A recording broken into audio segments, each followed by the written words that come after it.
December 1942. Stalingrad. The German pilot laughed when he saw the American P-39. Garbage plane, he thought. Easy kill. He moved in for the attack. Then the P-39's nose exploded with light. The 37mm cannon shell punched straight through his engine block. His plane broke apart. The Russians weren't laughing anymore. They were winning. Before you watch full story, comment below from which country are you watching. Don't forget to subscribe for more amazing stories. Then the P-39's nose lit up. The flash looked wrong. Too big for machine guns. Too bright. The 37mm cannon shell punched through his engine block like it was made of paper. The Daimler-Benz engine that had carried him over Poland, France, and Britain seized instantly. Oil sprayed across his windscreen. Black and thick. He had maybe 3 seconds to realize the Russians weren't laughing. Then the second shell tore his wing off. The P-39 Airacobra was supposed to be America's answer to modern air warfare. Designed in 1937 by Bell Aircraft, it looked like something from the future. Sleek, modern, with a unique design that put the engine behind the pilot. But by 1942, American pilots hated it. The Iron Dog, they called it. The Flying Coffin. Some just called it a death trap with wings. The U.S. Army Air Force tried using them in the Pacific. Disaster. They couldn't climb high enough to intercept Japanese bombers. They couldn't turn with the Zero fighters. Pilots died learning what the P-39 couldn't do. The British took a shipment of P-39s through Lend-Lease. They flew them once. Then demanded their money back. Completely unsuitable for combat, their report said. So America had a problem. They'd built thousands of these planes. Nobody wanted them. Except the Soviets. Stalin's Russia was desperate. The Luftwaffe was destroying Soviet planes 10-1. Sometimes 20-1. Soviet pilots were dying in outdated aircraft, trying to stop the German advance. When America offered P-39s through Lend-Lease, the Soviets said yes. They'd take anything that could fly and fight. The Americans were almost embarrassed to send them. Sorry for the junk, one U.S. officer reportedly said. The Soviets didn't care about apologies. They cared about killing Germans. To understand why the P-39 became legendary in Russian hands, you need to understand what made it so strange. Most fighter planes had their engine in the nose. Simple. Direct. The propeller connects straight to the engine. This is how almost every plane was built. But Bell Aircraft's designer, Robert Woods, had a different idea. Put the engine behind the pilot. Connect it to the propeller with a long drive shaft running under the cockpit. This left the nose completely free for weapons. And what a weapon! The M4 37mm cannon. The biggest gun ever put in an American fighter's nose. It fired shells that weighed 1.5 pounds. Each shell left the barrel at 2,000 feet per second. American test pilots complained immediately. The center of gravity is all wrong, they said. It's nose heavy. It tumbles in certain maneuvers. It'll kill inexperienced pilots. They were right. The P-39 did kill inexperienced American pilots. Lots of them. The plane had a nasty tendency to enter flat spins. Once you were in a flat spin, you usually couldn't recover. You just fell from the sky, spinning like a leaf, until you hit the ground. American doctrine said fighter planes should fight at 25,000 feet. Up high, escorting bombers, diving on enemy fighters from above. At 25,000 feet, the P-39 was terrible. It struggled to climb. The engine gasped for air. It was slow. Heavy. Almost useless. So the Americans gave up on it. The Soviets looked at the exact same plane and saw something completely different. Lieutenant Ivan Kozadub from a village outside Kiev flew a P-39 for the first time in early 1943. His instructor, a Soviet pilot who'd been to America for training, told him to forget everything the Americans said. "Don't try to climb high," the instructor said. "Stay below 15,000 feet. Use the weight. Trust the cannon." Kozadub's first combat mission was a disaster by American standards. He never climbed above 5,000 feet. He didn't try to dogfight. He just came in fast, fired one burst from the 37mm cannon at a German bomber, and was gone before the escorts could react.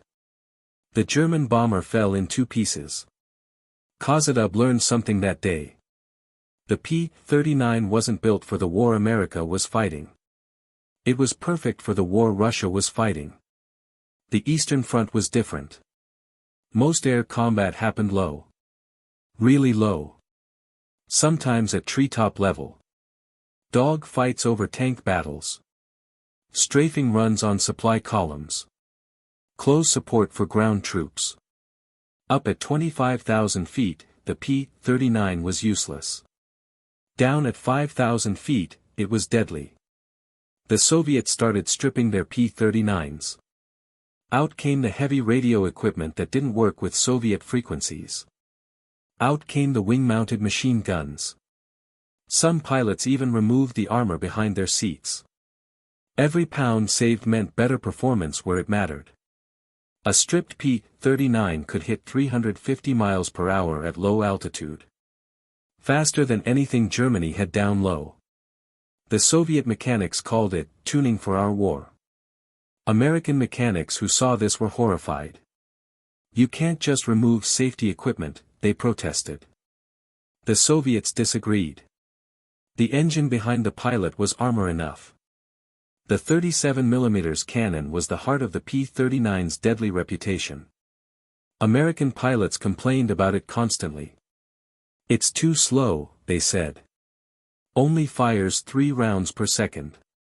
Our .50 caliber machine guns fire faster." They wanted multiple machine guns spraying bullets. That was the American way. Soviet pilots thought the Americans were insane. 3 rounds per second.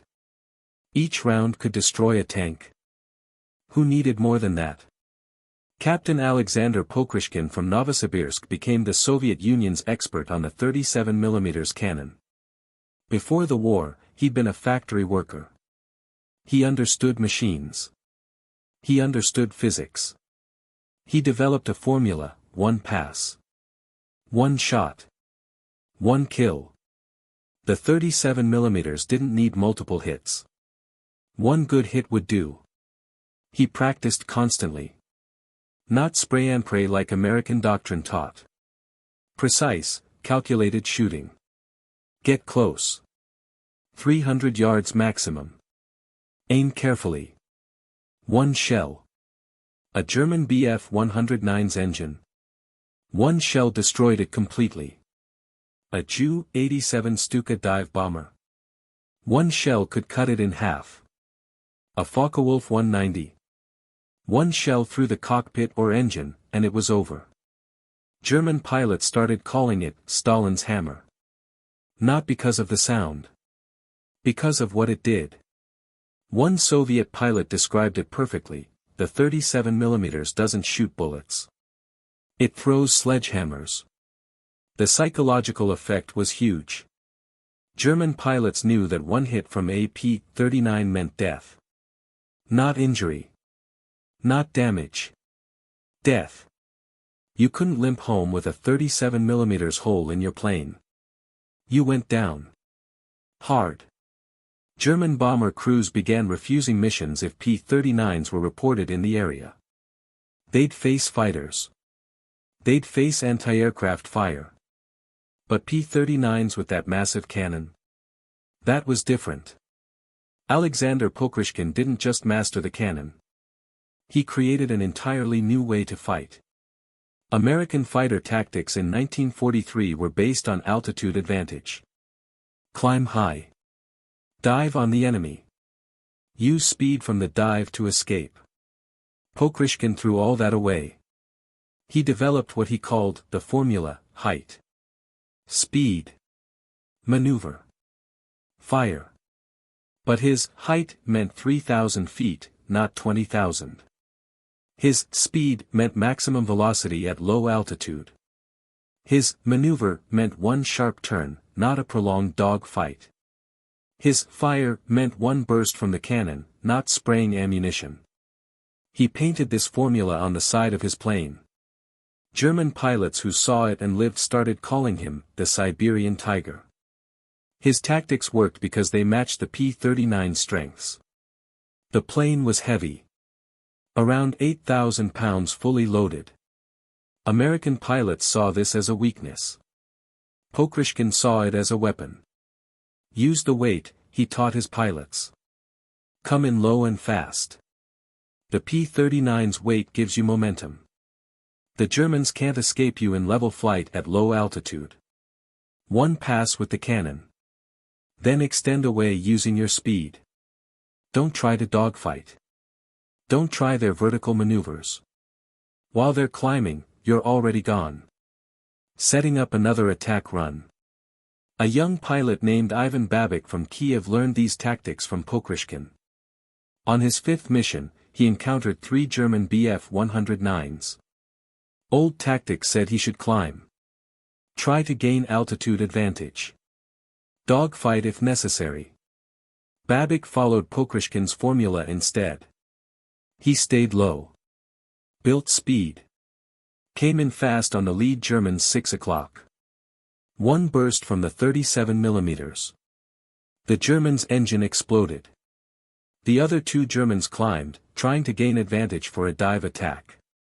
Babik was already gone. 2 miles away. Turning for another pass. The Germans realized they were hunting something that didn't fight fair. They left. Babik landed with ammunition to spare. This became the Soviet P-39 doctrine. Don't fight the enemy's fight. Force them to fight yours. Senior Lieutenant Grigory Rechkalov was considered a terrible pilot by American standards. He couldn't hold formation. He hated flying in groups. He refused to follow tactical doctrine. His commanding officer almost grounded him. Then Rechkalov got his P-39 in March 1943.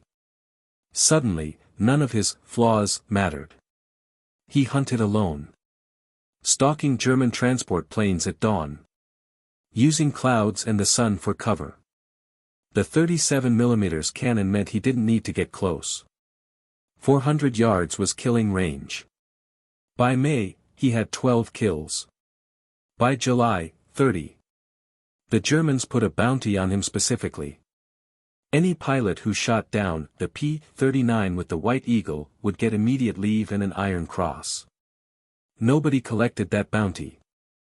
Rechkalov survived the entire war. Lieutenant Nikolai Gulyayev discovered the P-39's ground attack capabilities by accident. His squadron was ordered to attack German tank columns near Kursk.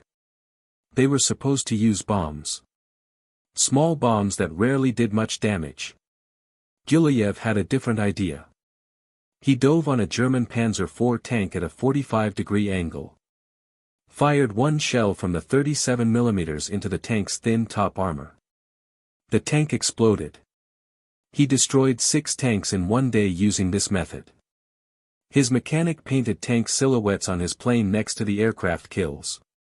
By war's end, Gulyayev had 46 aircraft and 18 tanks.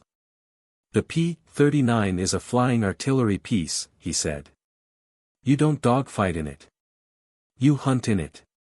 Captain Viktor Golubov learned why the engine behind the pilot design could save your life. 2 Focke-Wulf 190s jumped him over Kursk. Coming out of the sun. The first burst of 20 mm cannon fire would have killed him in any other fighter. Straight into the cockpit from behind. In the P-39, the shells slammed into the Allison engine instead. The engine died.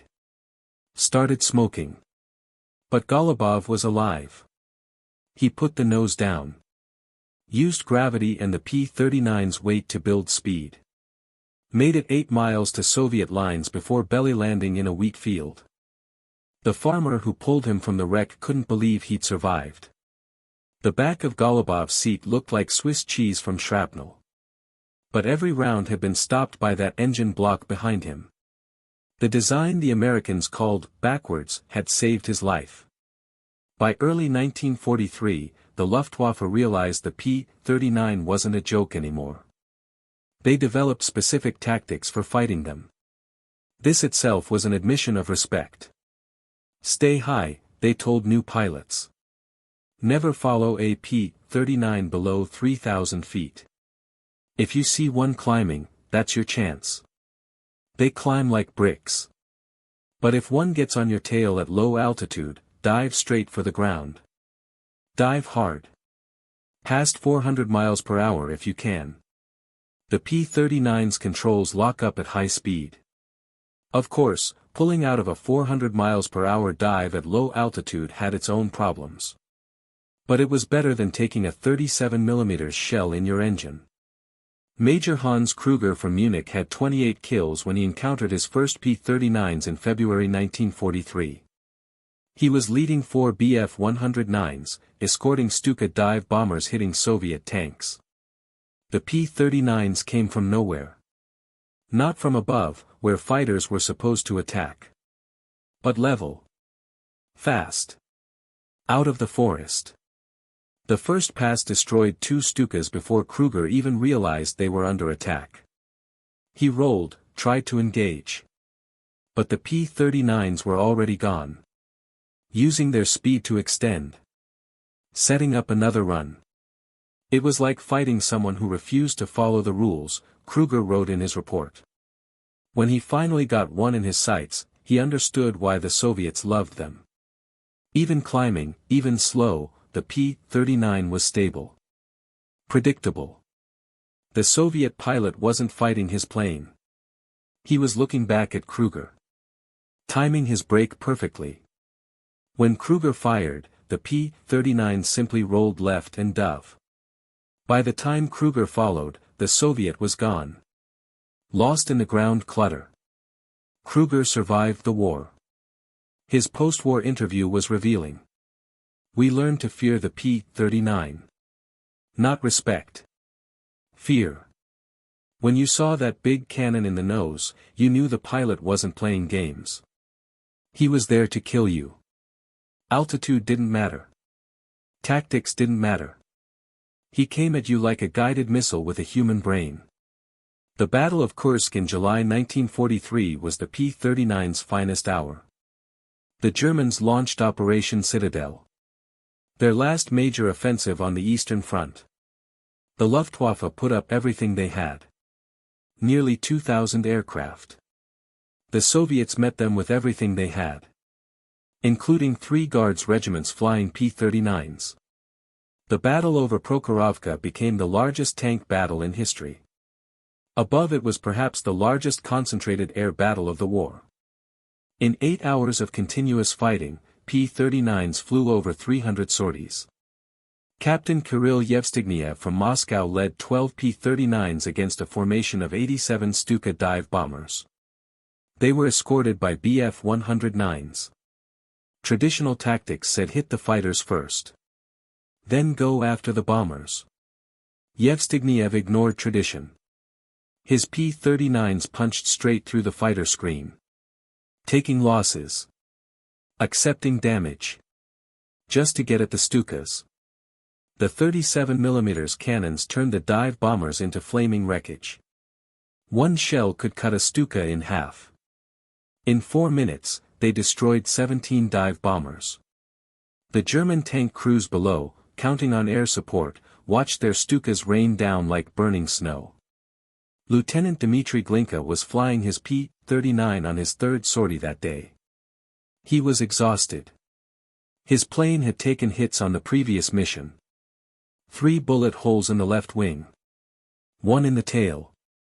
His mechanic had patched them with canvas and glue. "She'll fly," the mechanic promised.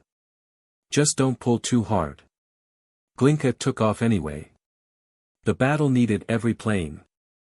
He encountered a formation of Heinkel Heap 111 bombers heading towards Soviet positions. 6 bombers. No escorts.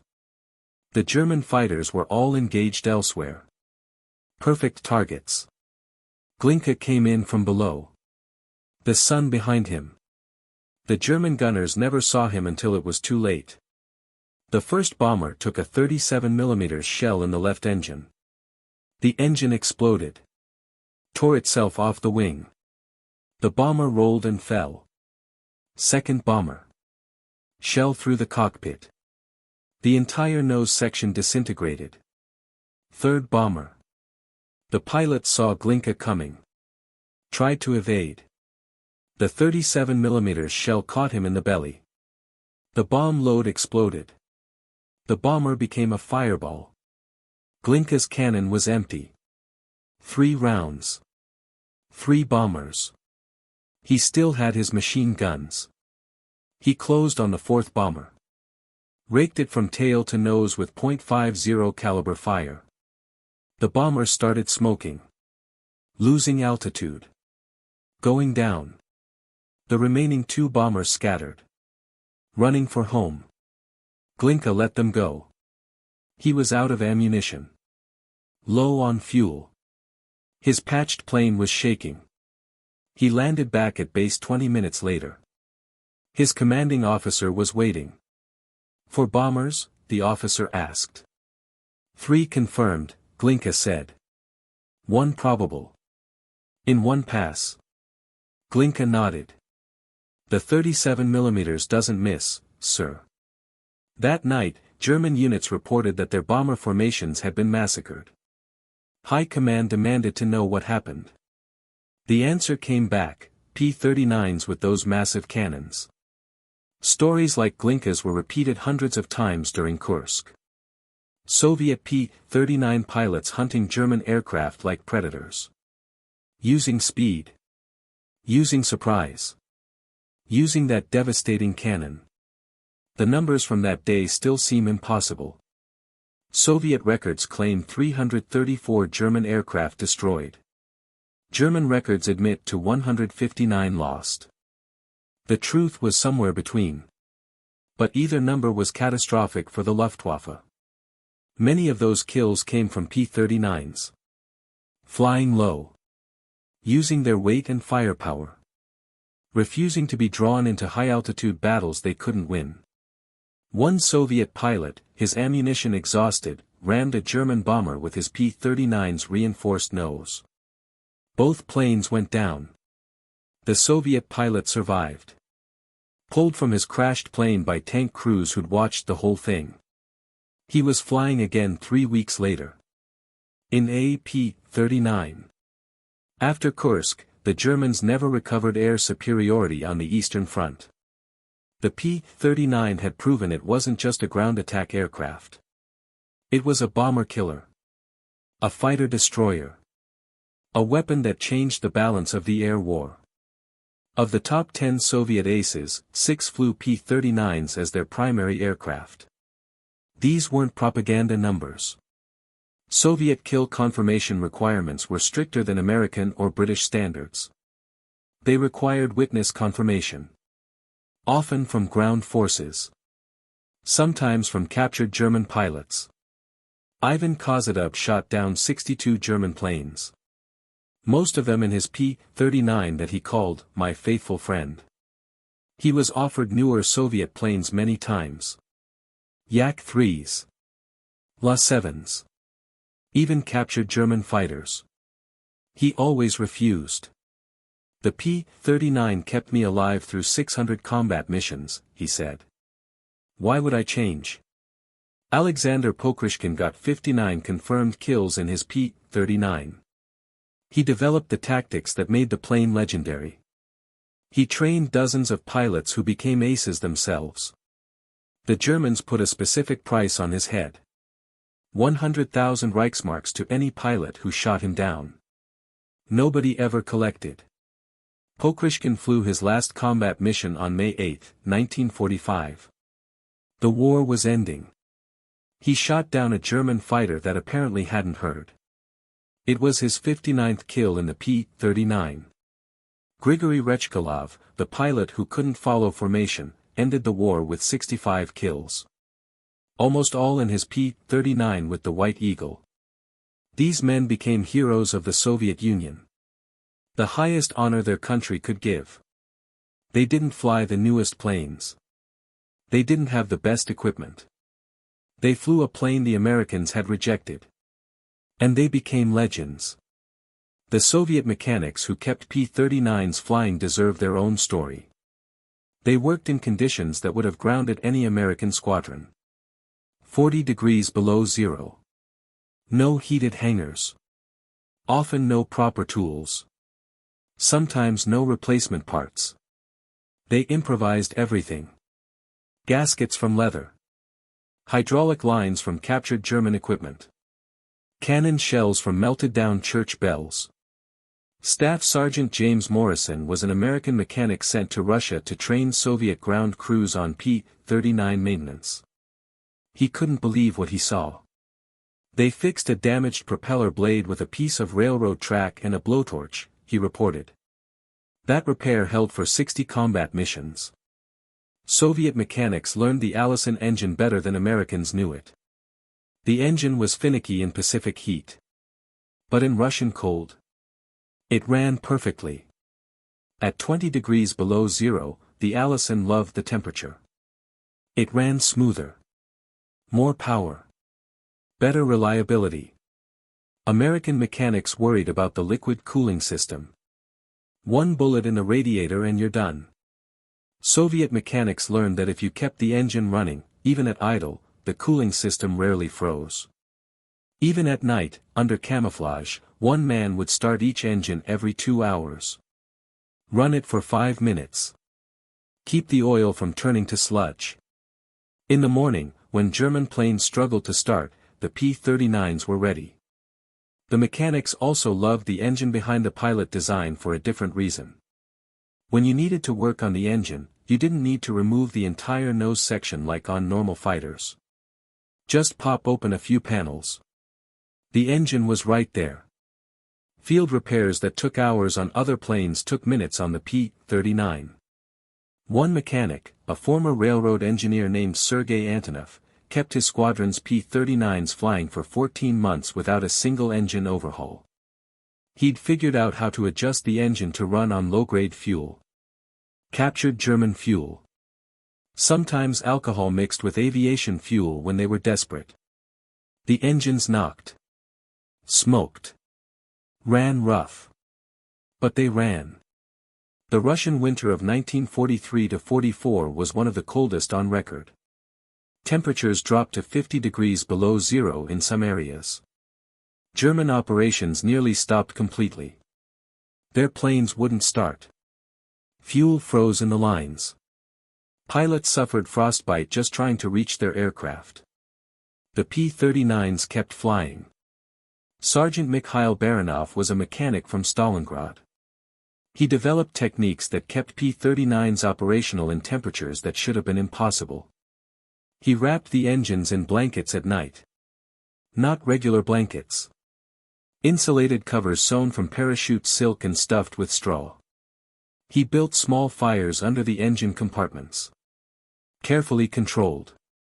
Just enough heat to keep the oil from freezing solid. He mixed the engine oil with kerosene in specific ratios. It reduced lubrication slightly, but it stayed liquid at -40. American mechanics who heard about these methods were horrified. "You'll destroy the engines," they said. Baranov's engines ran for hundreds of hours. Sometimes over 1,000 hours between overhauls. The winter gave Soviet P-39 pilots another advantage.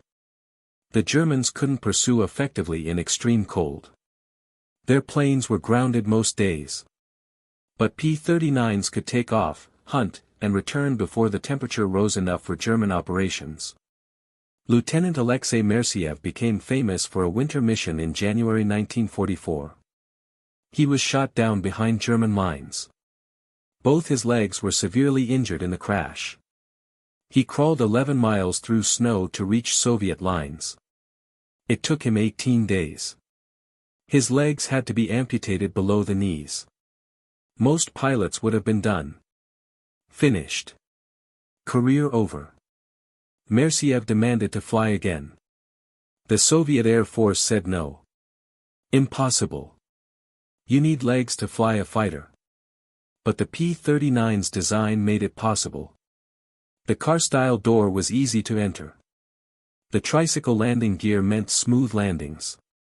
The controls were responsive enough that he could fly with prosthetic legs. After months of training, Mersiev returned to combat. In a P-39. He shot down 7 more German aircraft before the war ended. German pilots who heard this story thought it was propaganda. It wasn't. Mersiev survived the war and lived until 2001. The winter operations proved something important. The P-39 wasn't just a good low-altitude fighter. It was a survivor. Tough. Reliable. Adaptable. Just like the pilots who flew it. The Russian winter was another unexpected advantage for the P-39. German planes struggled in extreme cold. Engines wouldn't start. Hydraulic fluid froze. Instruments failed. The P-39's Allison engine, properly maintained, loved the cold. And the tricycle landing gear, another thing American pilots mocked, became crucial. Most fighters had tail wheels. They were hard to control on the ground. Easy to ground loop and crash. The P-39 had a nose wheel. Like a modern airliner. American pilots initially laughed. Real fighters have tail wheels. But in Russia, operating from dirt strips, snow-covered fields, sometimes just frozen rivers, that nose wheel was a godsend. The plane was easier to taxi. Easier to control on slippery surfaces. Less likely to flip over. Lieutenant Nikolai Levitsky had to land on a frozen lake after engine damage. Something that would have been suicide in a taildragger. The P-39 handled it like it was designed for ice. He took off from the same lake the next morning. After his mechanic fixed the engine with parts from a captured German truck. By late 1944, the Luftwaffe's intelligence reports showed the truth. They listed the P-39 as one of 3 Soviet aircraft that had significantly impacted operations. The others were the Il-2 Sturmovik ground attack plane and the Yak-3 fighter. A captured German pilot, Major Friedrich Beck, told his interrogators something revealing. P-39s changed the air war on the Eastern Front. They don't fight by the rules. They come in low and fast. Hit hard. Disappear. By the time you react, your wingman is falling in flames. Another German pilot, who survived being shot down by a P-39, demanded to see the aircraft afterward. He couldn't believe it. This is what shot me down. This plane the Americans won't fly. The Soviet pilot who shot him down explained, Americans wanted a racehorse that could run at any altitude. We needed a warhorse that could pull artillery and step on enemies. The P-39 was our warhorse. Hans-Ulrich Rudel, Germany's most decorated pilot, said this about Soviet P-39s. The Il-2 was dangerous. The Yak-3 was excellent. But the P-39 was personal. When you saw that big cannon, you knew that pilot was there to kill you. We learned to fear them, then respect them, then avoid them when possible. In 1944, a secret Luftwaffe report circulated among fighter units. It was titled Tactical Recommendations Against Soviet P-39 Aircraft. The report was remarkable because it treated the P-39 as a serious threat. Not a joke. Not inferior American equipment. A weapon system that required specific countertactics. The report recommended. Never engage below 3,000 meters. Never follow into valleys or forests. If engaged, climb immediately. If unable to climb, dive at maximum speed and pray they cannot follow. That word, pray, was telling. German pilots were being told to pray when facing P-39s. The same plane they'd laughed at in 1942. One Luftwaffe squadron commander, Major Otto Kittel, who had 267 confirmed kills, wrote in his diary. February 14, 1945. Lost 3 men today. All to P-39s. These Soviet pilots are not the same men we fought in 1941.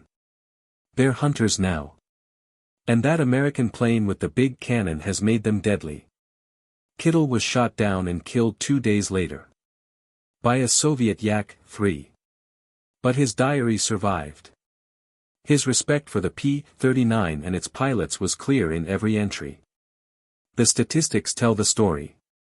Bell Aircraft built 9,558 P-39s total. 4,746 went to the Soviet Union. More than half of all production. The Soviets kept requesting more. They wanted every one Bell could make. In 1941, flying Soviet-built planes, the Red Air Force was being slaughtered. Kill ratios of 10-to-1 in Germany's favor. By mid-1943, with P-39s making up a significant part of their fighter force, Soviet pilots were holding their own. By 1944, they owned the sky below 15,000 feet.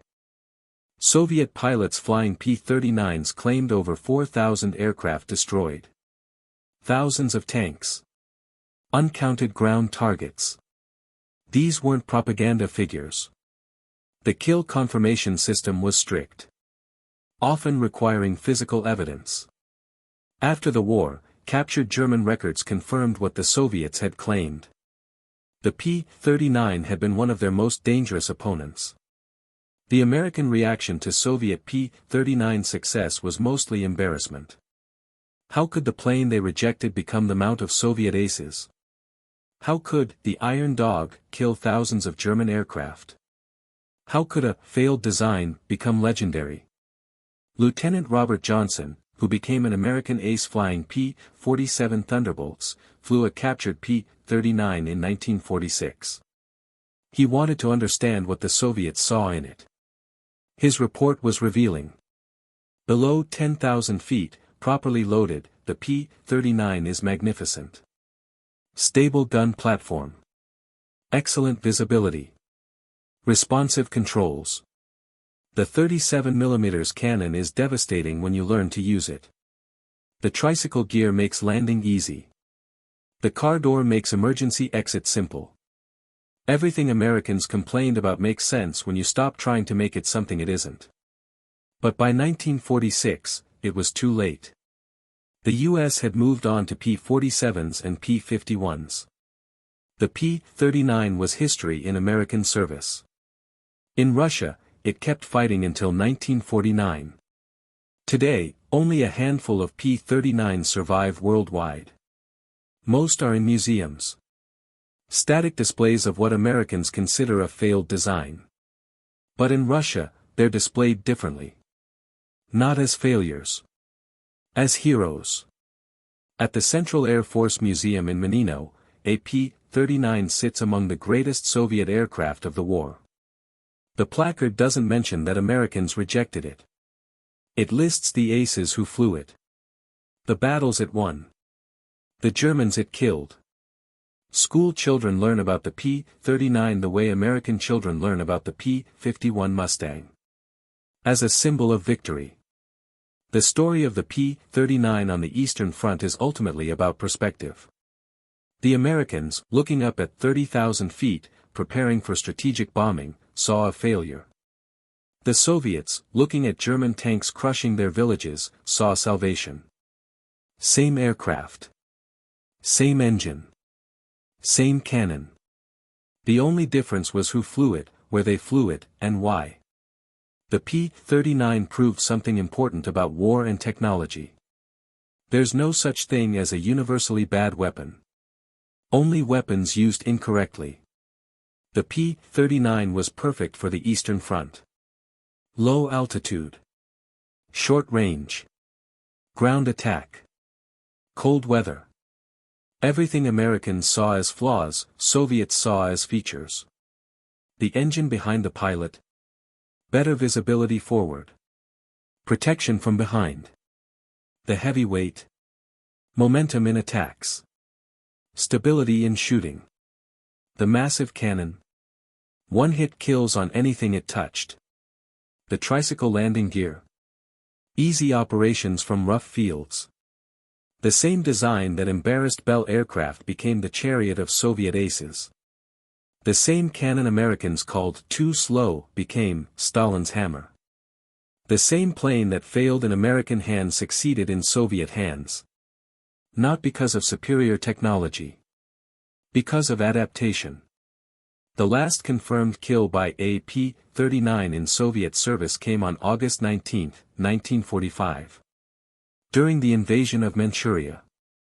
Lieutenant Boris Safonov shot down a Japanese reconnaissance aircraft over Korea. One burst from the 37mm cannon. The Japanese plane disintegrated. Safonov had 41 previous kills. This final one, coming after Germany surrendered, after the atomic bombs, after everyone thought the war was over, was somehow fitting. The P-39 had started the war as a joke. It ended the war still killing enemies. When aviation historians talk about the P-39 today, they talk about two different aircraft. The American P-39, overweight. Underpowered. Dangerous. The Soviet P-39, deadly. Effective. Beloved. Same plane. Same engine. Same cannon. The only difference was perspective. The German pilots who laughed at it in 1942 weren't laughing by 1943. By 1944, they were actively avoiding engagement below 10,000 feet. By 1945, when Pokrishkin's white P-39 appeared over Berlin, it was a symbol of Soviet air supremacy. The failed American design had become one of the most successful fighter aircraft on the Eastern Front. Not through superior technology. Not through perfect design. But through adaptation, desperation, and the simple recognition that in war, you use what works. The joke was on those German pilots. And sometimes, the punchline is lethal. In 1985, the Soviet Union held a massive military parade in Moscow. Celebrating 40 years since victory over Nazi Germany. Veterans from World War II marched through Red Square. Old men now. Gray hair. Walking with canes. Among them was Alexander Pokrishkin. Age 72. Still proud. Still strong. Behind him walked a group of men. All former P-39 pilots. Heroes of the Soviet Union. Ivan Kozydub. Grigory Rechkalov. Dmitry Glinka. Alexei Merciev with his prosthetic legs. The crowd roared when they passed. These men had flown the plane nobody wanted. They had proven everyone wrong. They had helped save their country. A journalist asked Pokrishkin that day, "What do you want people to remember about the P-39? Pokrishkin smiled. "Remember that it saved us when we needed saving. Remember that we turned America's failure into our victory. Remember that the cannon they laughed at killed thousands of fascists." He paused. Then added, "And remember this. In war, there are no bad weapons. Only bad thinking." Today, at the Central Air Force Museum in Menino, Russia, that white P-39 still sits on display. Pokrishkin's plane. The one with 59 kills. Children touch it. Veterans salute it. Historians study it. The placard reads, P-39 Airacobra. The fighter that helped win the Great Patriotic War. No mention of American rejection. No mention of failure. Just respect for a weapon that did its job when it mattered most. The 37mm cannon still points forward. Silent now. But once it roared over the Eastern Front. Once it made German pilots fear the sky. Once it proved that laughter can turn to screams very quickly when a 1-pound shell punches through your engine block at 2,000 feet per second. The P-39 wasn't the best fighter of World War II. It wasn't the fastest. It wasn't the most advanced. But in Soviet hands, on the Eastern Front, below 15,000 feet, it was exactly what it needed to be. A killer. Thanks for watching this deep dive into one of World War II's most ironic success stories. If you found this fascinating, hit that like button and share it with anyone who loves military history. Subscribe for more untold stories from the wars that shaped our world. What other failed weapons succeeded in unexpected ways? Let me know in the comments below. Until next time, remember, there are no bad weapons, only bad applications.